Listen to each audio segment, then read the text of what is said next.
Bismillahirrahmanirrahim. I hope you're doing well. This is Muhammad Imran and you're learning English, Linguistics and Literature with Muhammad Imran.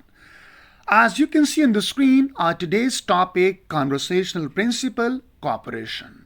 We call them conversational principle because the conversation proceeds through some principles, and violating these principles may lead to miscommunication. The topic is very important while doing discourse analysis.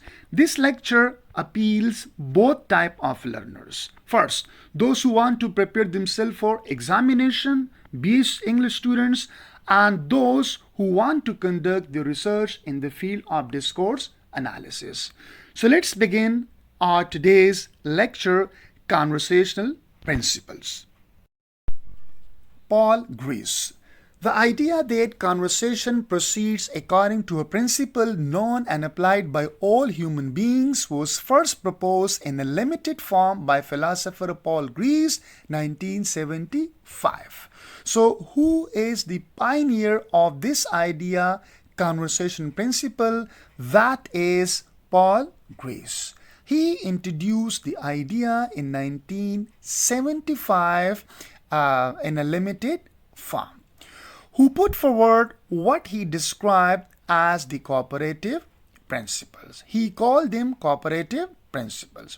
According to this principle, we interpret language on the assumptions. We interpret language, so we assume. What we assume? That its sender is obeying for maxim. I am the sender and you are the receiver.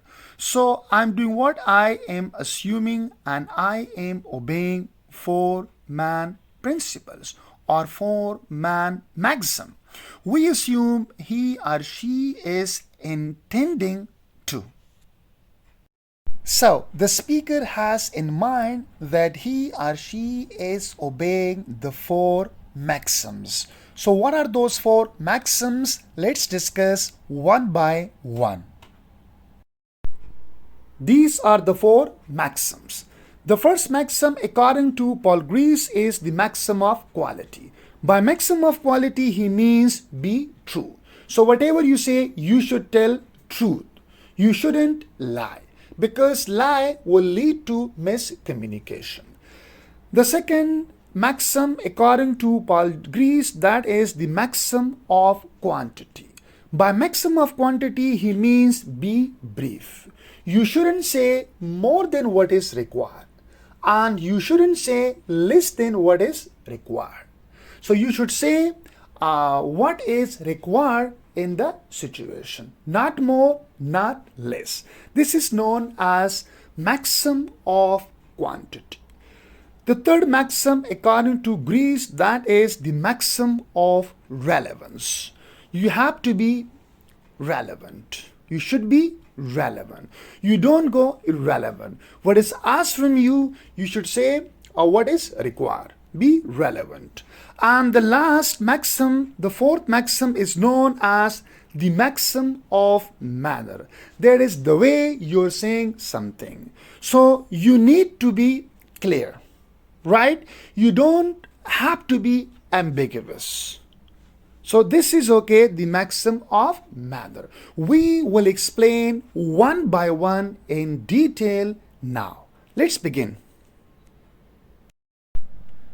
Using these assumptions to be true, to be brief, to be relevant, and to be clear, combined with general knowledge of the word, the receiver can reason from the literal semantic meaning of what is said to be pragmatic meaning, and induce what the sender is intending to do with his or her words. So it means that the sender knows that the receiver will know the pragmatic meaning of the words that he or she is sending to the receiver. So he assumes what he or she is saying, the receiver will perceive them in the same manner or in the same way. So then the sender, he should be truthful, and he should be brief, and he should be clear, and he should be relevant. When we talk about people following the cooperative principle, this does not mean that they can consciously and explicitly formulate it to themselves. It means that the cooperative principle people follow, but people do not follow explicitly or consciously. They are being followed unconsciously. As we use grammar, right? And we also follow the rules of grammar unconsciously, right? So people act as they know the principle, just as they act as though they know the rules of the grammar, because we use grammar, right? But we don't use grammar consciously. We use grammar unconsciously and we act as we know them. Similarly, that we follow cooperative principle unconsciously as we know them. So cooperative principles are not followed consciously or explicitly, but they are followed unconsciously and implicitly. The way we use grammar, and you see that we don't, whenever we speak, so we don't use the grammar of any language explicitly or consciously. We use grammar unconsciously. The same way is also cooperative principle. Though very few people can even begin to formulate them, and nobody can formulate them completely. Even if you want to formulate, but a few people formulate them, and even though they cannot be formulated completely.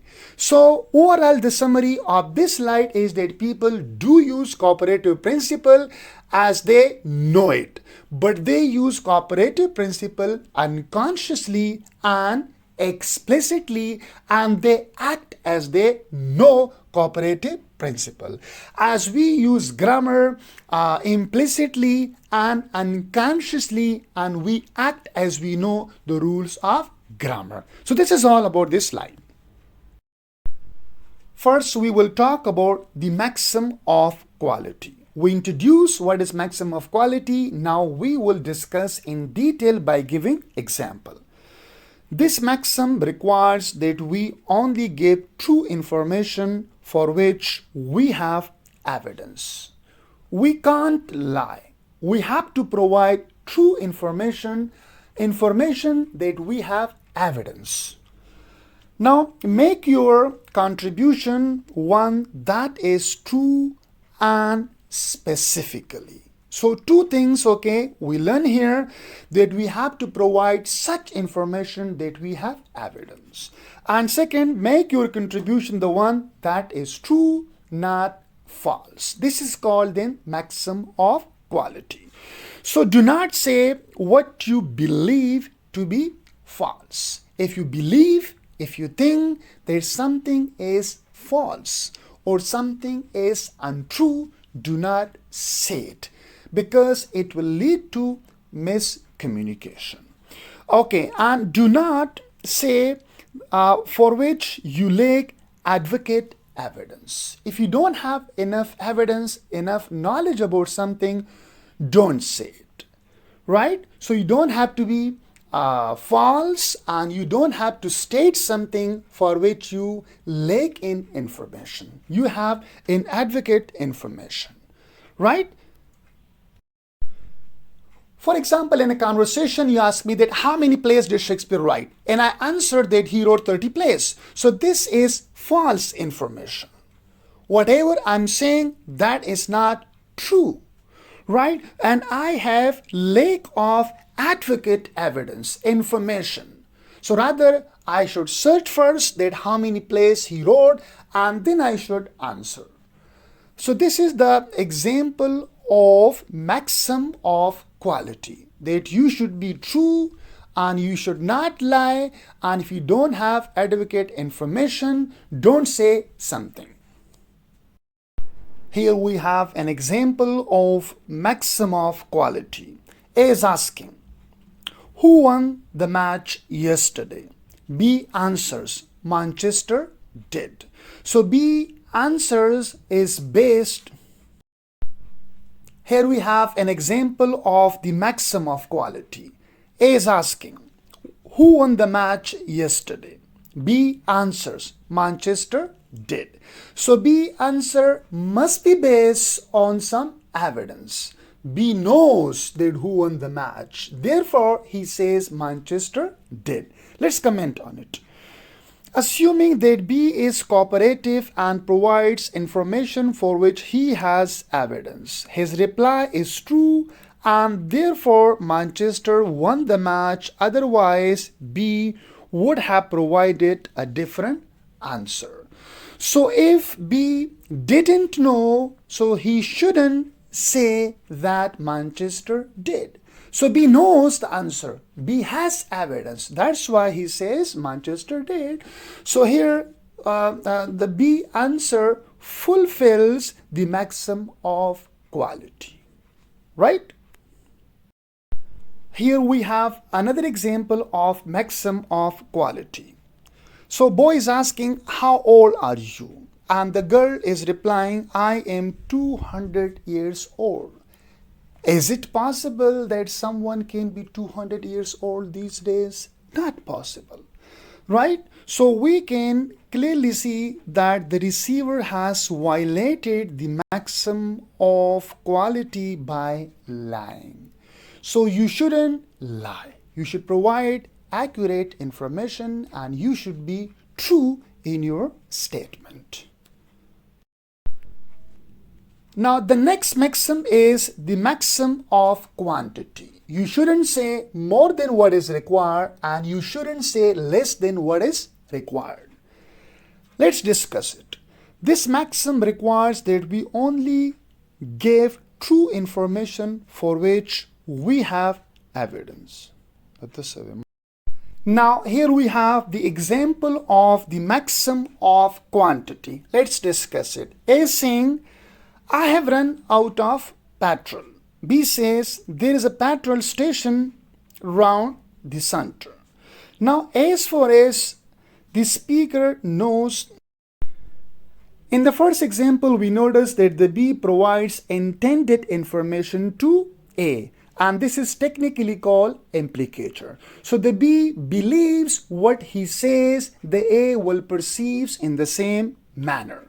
When he says there's a petrol station round the corner, so he means the petrol station is open as well as it sells petrol. So he provides as much information as required to A. Let's discuss another example in maxim of quantity. Boy, do you have time? Man, yes, it's 9:30. So the man provides as much information as required to the boy, not more than that. Given the purpose of conversation, the man contributes only as much information as required, not excessive like it's 9:30 at 9 Greenwich Mean Time, 20th May 2009. Then that will be more than what is required. Not in advocate like it's night time. So if the man says it's 9 time, the information would be inadvocate. And if the man would have said that it's 9:30 at 9 Greenwich Mean Time, 20th May 2009, it would be more than what is required. So this is the best example of maxim of quantity. The third maxim of Grice is called maxim of relevance. You need to be relevant. Let's discuss it. The maxim is very simple. Make your contribution relevant. You don't have to say or you don't have to state irrelevant while you are in conversation. Example, maxim of relevance. Waitress, how do you like your steak cooked? Man, medium rare please. The woman contributes what is relevant for the purpose of conversation, not irrelevant like I like steak very much or what nice weather. If she would have said I like steak very much or what nice weather, then she would be irrelevant in this conversation. Another example in the maxim of relevance. A, can I borrow 10 pounds? B, my wallet is in the bathroom. So B provides information that is relevant, but the information is intended one, right? Like a kind of indirect one. But keep in mind, information is not irrelevant, right? What A is asking, B is answering, but there is an intended one. Now, provided B is cooperative and provides a relevant answer, I can borrow 10 pounds. How are the trumpet lessons going? B, not great, but I would rather not discuss it now. So the trumpet lessons are not going so well. Again, B is providing information that is quite relevant. So be perspicacious and specifically avoid obscurity, avoid ambiguity, be brief and be orderly. So these are the features of the maxim of manner, right? Example, the maxim of manner. A, do you love me? B, of course I do. So B is not obscure, B is not ambiguous, and B is also brief in answers. So provided that B is cooperative, she or he is giving B a clear, unambiguous answer, therefore B loves me. Another example in the maxim of manner. A brother asking his sister, this is situation. Ahmad, do you know where my phone is? Maha, your phone? Do you know that using phones a lot can damage your brain? They are more dangerous than you think. How about trying to stop using your phone for a week? Now comment. So as shown above, Ahmad asked a question and he was expecting a specific and clear answer. She gave him a speed, so she is obviously violating the maxim of manner. By manner, we also mean the way you're saying something, you're replying, right? How you ask and how you reply. So if you ask something, you have to reply, and your reply should be not ambiguous, and it should be clear, or it should not be obscure. This is the last slide of this lecture, and it's very, very important. Points to remember. The maxims are not rules that people have to follow in an interaction. People do not always follow these maxims in everyday interaction. So it means that these maxims are not rules that you must follow. Most often people violate these maxims when they interact each other. Even when the maxims are violated, the hearer assumes that this is done on purpose and looks for particular inferences. So sometimes these maxims are violated for a purpose. So what is the purpose? Why these maxims are violated? We will discuss in coming lecture in detail the floating principles.